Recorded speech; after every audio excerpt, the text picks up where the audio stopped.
శ్రీవారి కళ్యాణం సిరినగరి వైభోగం రాజధాని అమరావతి నిర్మాణ పనుల పునఃప్రారంభానికి శుభ సూచికగా శ్రీదేవి భూదేవి సమేత శ్రీనివాసుని కళ్యాణ మహోత్సవానికి వెంకటపాలెం ముస్తాబైంది.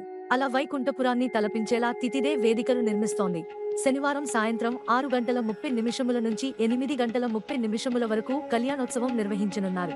ముఖ్యమంత్రి చంద్రబాబు నాయుడు, మంత్రులు హాజరు కానున్నారు. వెంకటపాలెంలోని శ్రీనివాసుడి ఆలయానికి ఎదురుగా ఉన్న స్థలంలో తితిదే ఆలయ నమూనా ఆకృతులతో కళారూపాలు, విశాలమైన కళ్యాణ వేదిక నిర్మిస్తున్నారు. శ్రీవారి ఆలయంతో పాటు మరో 4 ఆలయాల ఆకృతులకు తుది మెరుగులు దిద్దుతున్నారు. కళ్యాణోత్సవానికి 27,000 మంది వస్తారన్న అంచనాతో గ్యాలరీలు సిద్ధం చేస్తున్నారు. అందరూ శ్రీవారి కళ్యాణం వీక్షించేలా వేదికకు ఇరువైపులా 2 భారీ తెరలు, గ్యాలరీల్లో 15 చిన్న తెరలు ఏర్పాటు చేశారు. సాయంత్రం 4:30 నుంచే సాంస్కృతిక కార్యక్రమాలు మొదలవుతాయి.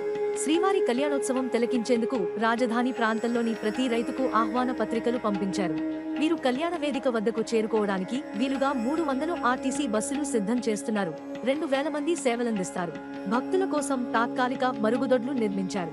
వైద్య శిబిరాలు కూడా అందుబాటులో ఉంటాయి. భక్తులకు శ్రీవారి లడ్డూ ఇస్తారు. అన్న ప్రసాదాలు, మజ్జి, తాగునీరు అందించేందుకు తితిదే ఏర్పాట్లు చేసింది.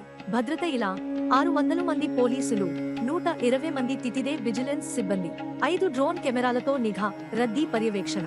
సీఎం చంద్రబాబు, మంత్రులు రావడానికి ప్రత్యేక రూట్ మ్యాప్. విజయవాడ వైపు నుంచి సీడ్ యాక్సెస్ రహదారిలో వచ్చేవారికి కుడివైపు రోడ్డును, వీఐపీలకు మధ్య రోడ్డును, ముఖ్యమంత్రి కాన్వాయ్కు కుడివైపు రోడ్డు. ప్రజల రాకపోకలకు వీలుగా రూట్ మ్యాప్ రూపొందించారు. ఆలయానికి ఉత్తరం వైపున కరకట్ట మార్గం పక్కన కార్ల పార్కింగ్. సీడ్ యాక్సెస్ రహదారికి దక్షిణం వైపు వెంకటపాలెనికి ఆనుకుని ద్విచక్ర వాహనాలు, కార్లు, బస్సులు నిలపొచ్చు.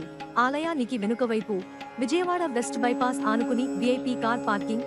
ఆలయం మాడ వీధులకు పక్కగా వీవీఐపీ, వీఐపీల వాహనాల పార్కింగ్.